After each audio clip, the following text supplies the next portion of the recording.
سلام، امروز میخوایم یه سوسیس بندری مشتی براتون درست کنیم.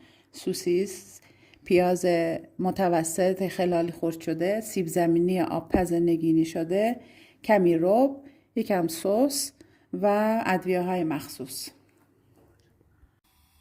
روغن مایع رو میریزیم.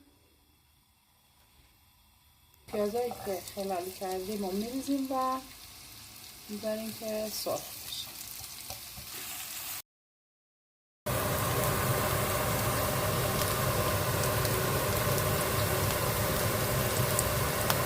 یه خورده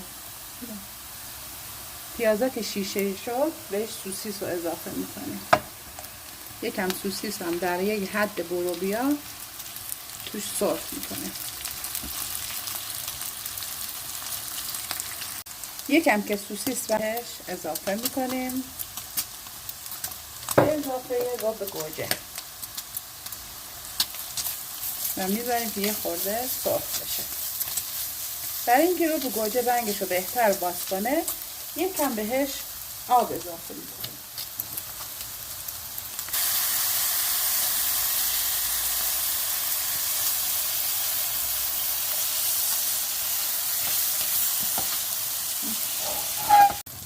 و در نهایتی که از این سس تند بهش اضافه میکنیم که بندری بشه.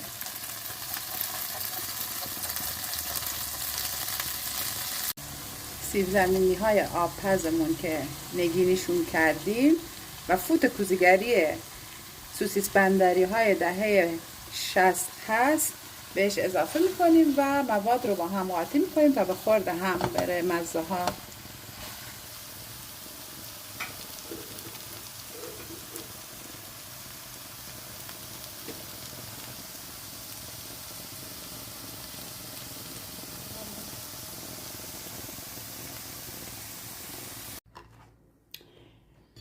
نون ساندویچی رو به سبک قدیم پرملات درست میکنیم، پرش میکنیم.